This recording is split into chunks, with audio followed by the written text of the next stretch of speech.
Hey hi everyone, welcome back to learn medicine by doctor Nikita. TCS की जो Sigma hiring है, जो specifically B pharm और M pharm freshers के लिए होती है, उसके लिए वीडियो है कंप्लीटली सिलेबस के साथ। मैं आपको ये भी प्रिपेयर करवाऊंगी किस तरह से इस एग्जाम के लिए तैयारी करनी है हमको, राइट। कितने क्वेश्चंस होते हैं, कौन कौन से सब सेक्शन है उसमें, स्पेसिफिकली फार्मेसी। जो पहले मैंने वीडियो प्लेस किया था उसमें मैंने जनरलाइज वीडियो बनाया था। अब क्योंकि ये स्पेसिफिकली फार्मेसी के लिए है, सिग्मा हायरिंग टीसीएस की, तो डायरेक्टली चलते हैं हम।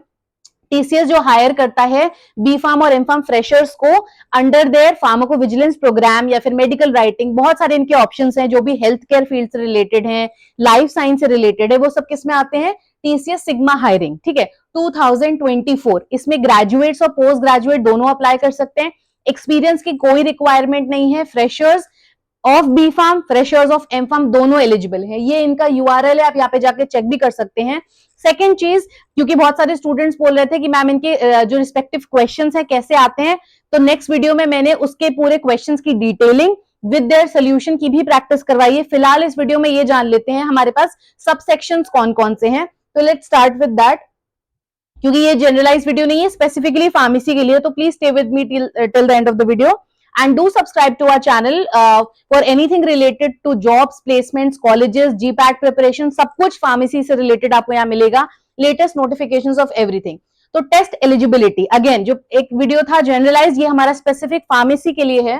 तो टेस्ट एलिजिबिलिटी देख लीजिए, यहाँ पे आपको सब कुछ फार्मा ही लिखा हुआ मिलेगा, कहीं पे भी आईटी नहीं मिलेगा, कहीं पे भी कुछ और लिखा हुआ नहीं मिलेगा, क्योंकि ये नोटिफिकेशन सिर्फ और सिर्फ फार्मेसी स्टूडेंट्स के लिए, राइट, और वो भी फ्रेशर्स।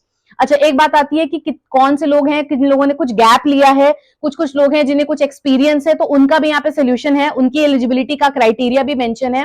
और जो लोग एक्सपीरियंस है, जिन्हें ऑलरेडी फार्माकोविजिलेंस में एक्सपीरियंस है या किसी और फील्ड में एक्सपीरियंस है, उसके लिए मैं एक वीडियो ऑलरेडी पोस्ट कर चुकी हूँ, आप जाके चेकआउट करिएगा उसको, ईऑन करके मैंने किया था।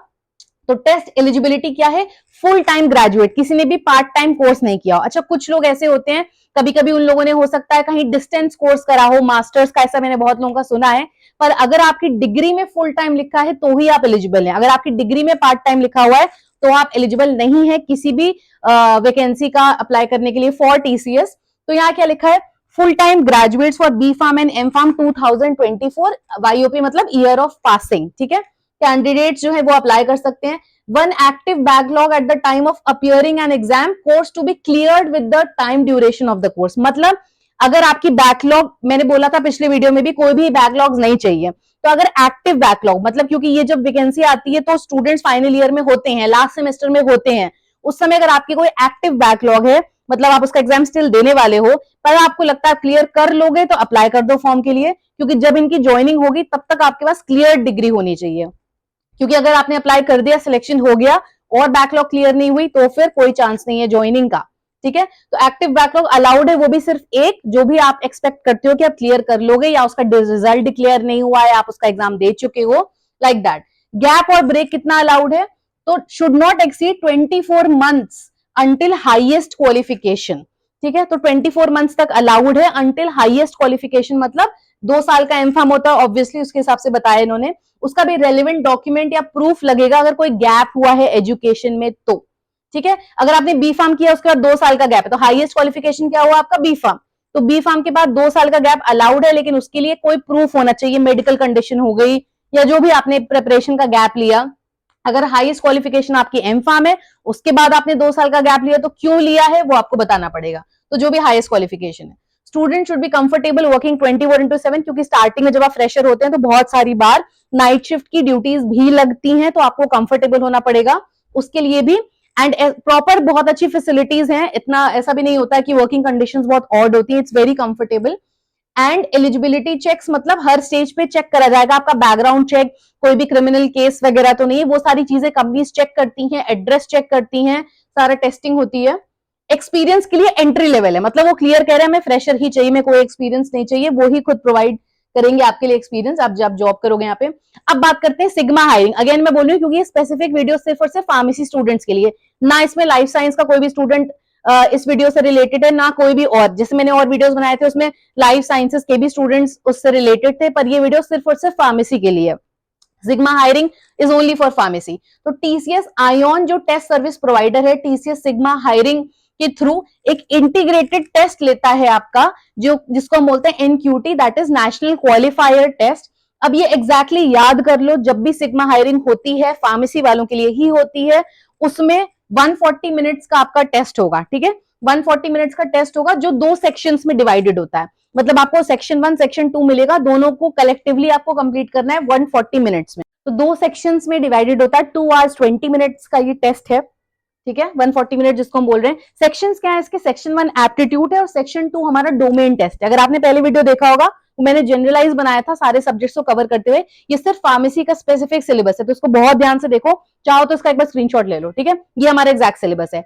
अब ये जो 2 सेक्शंस हैं ये डिवाइडेड होते हैं, जब आप सेक्शन 1 कंप्लीट करोगे तो सेक्शन 2 आ जाएगा, या 2 कंप्लीट करोगे तो 1 आ जाएगा। लाइकवाइज सेक्शन 1 जो है आपका एप्टीट्यूड टेस्ट है, इसका ड्यूरेशन होता है 65 मिनट्स। इसमें क्या क्या क्वेश्चंस आते हैं, quantitative aptitude, verbal reasoning and reasoning ability. अब पहले समझो ये क्या क्या होते हैं। क्वांटिटेटिव एप्टीट्यूड में बेसिक मैथ्स के क्वेश्चंस होंगे आपके, है ना, जैसे हम टाइम वाले होते हैं, स्पीड के क्वेश्चंस हो गए, परसेंटेज के क्वेश्चंस हो गए, ये सारे रिलेटेड क्वेश्चंस होंगे। इनका मैंने प्रॉपर एग्जांपल विद सॉल्विंग के वीडियो बनाए हैं, तो प्लीज सब्सक्राइब करिए, आपको वो भी देखने को मिलेंगे। वर्बल रीजनिंग में आपको एनालिसिस के क्वेश्चन मिलेंगे, मतलब क्या करा जाएगा, आपको एक वर्ड दे दिया, उसका सिनोनिम पूछा जाएगा, एंटोनिम मतलब ऑपोजिट पूछा जाएगा, या क्या उस लाइन से आपको मीनिंग समझ में आता है, ठीक है। रीजनिंग एबिलिटी में आपको एक सिचुएशन दिया जाएगा, उसको इंटरप्रेट करते हुए आपको आंसर देना होगा। सब में आपको 4 ऑप्शंस मिलेंगे, ठीक है। नेक्स्ट आ जाते हैं सेक्शन 2 या फिर डोमेन टेस्ट। डोमेन टेस्ट मतलब आपका स्पेसिफिक सब्जेक्टिव नॉलेज। अब इसमें क्या क्या, ये 75 मिनट्स का है, डिफरेंट डोमेन्स टेस्ट करे जाएंगे, क्योंकि ये जो प्रोफाइल होती है ये आपको फार्माकोविजिलेंस के लिए भी रिक्रूट करेंगे, रेगुलेटरी अफेयर्स के लिए भी यही टेस्ट होता है, फार्मेसी के स्टूडेंट्स के लिए, मेडिकल राइटिंग, मेडिकल कोडिंग, ऐसे बहुत सारे ऑप्शन है हमारे पास। तो पहला है क्लिनिकल डेटा मैनेजमेंट या फिर CDM जो हम लोग सब्जेक्ट पढ़ते हैं, तो क्लिनिकल डेटा मैनेजमेंट पे क्वेश्चंस आते हैं, क्लिनिकल ट्रायल्स वगैरह के बारे में क्वेश्चंस हो गए। नेक्स्ट हो गया फार्माकोविजिलेंस से रिलेटेड क्वेरीज, कि फार्माकोविजिलेंस क्या होता है, कहाँ कहाँ पे उसके फेजेस होते हैं, फार्माकोविजिलेंस में एग्जैक्टली कर क्या रहे हैं। रेगुलेटरी अफेयर्स मतलब हमारा जो DRA होता है, ड्रग रेगुलेटरी अफेयर्स, उसके भी रिलेटेड क्वेश्चंस होते हैं। देन हमारा जनरल डोमेन मतलब जनरल फार्मेसी के बारे में क्या क्या क्वेश्चंस हो सकते हैं, तो ये हमारा सब्जेक्ट है। इसके लिए अगर प्रिपेयर करना है तो उसकी सीरीज फॉलो करते रहो मेरे साथ TCS की। एंड ये क्वेश्चंस की जो सीरीज है वो सिर्फ TCS के लिए नहीं, और भी जो IT कंपनीज फार्माकोविजिलेंस की जॉब्स पोस्ट करती है उसमें भी आपके काम आएगा, इसलिए आप देखते जाओ। देन जॉब रोल क्या होता है, हमें फार्माकोविजिलेंस के लिए भी यही कंपनी रिक्रूट कर रही है, CDM clinical data management, clinical operations, regulatory affairs, और बहुत सारी चीजें जो भी हमारी फार्मेसी से रिलेटेड या फिर हेल्थ केयर से रिलेटेड है। तो हमारी एलिजिबिलिटी क्या है इन लोगों ने स्टेट करी है सिग्मा हायरिंग में, सिर्फ और सिर्फ B.Pharm, M.Pharm, fresher, full time course with only 1 active backlog, जो भी ज्वाइनिंग के टाइम तक क्लियर हो जानी चाहिए, राइट। तो इनको B.Pharm या M.Pharm फ्रेशर चलेगा, जिन्होंने बेसिक रिक्वायरमेंट रखी। अब जो करेंटली हायरिंग चल रही है उसके बारे में थोड़ा सा ब्रीफ दे देती हूँ मैं। अभी करेंटली और स्टूडेंट्स के लिए जो हायरिंग चल रही है उनका रजिस्ट्रेशन डेट है 11 सितंबर और टेस्ट डेट है 11 अक्टूबर। अगर आप पूछोगे कि मैम ये स्पेसिफिक फार्मेसी की जॉब है, तो नहीं, ये जो डेट्स हैं ये हमारा general arts graduates commerce students apply कर सकते हैं यहाँ पे। इसमें क्या होगा, जिनको सिर्फ जॉब में एंट्री लेनी है और आगे चल के स्विच कर लेंगे मेन रोल में हमारे डोमेन में, अगर आपको इतनी जल्दी है ज्वाइन करने की तो यू कैन अप्लाई दैट। मैं ये नहीं बोल रही हूँ ये सिग्मा हायरिंग की डेट्स है, ये करेंट डेट्स जो ओपन है यहाँ पे, ठीक है। And this is it, this is all from my side. Do like share and subscribe to learn medicine by doctor Nikita. Thank you everyone.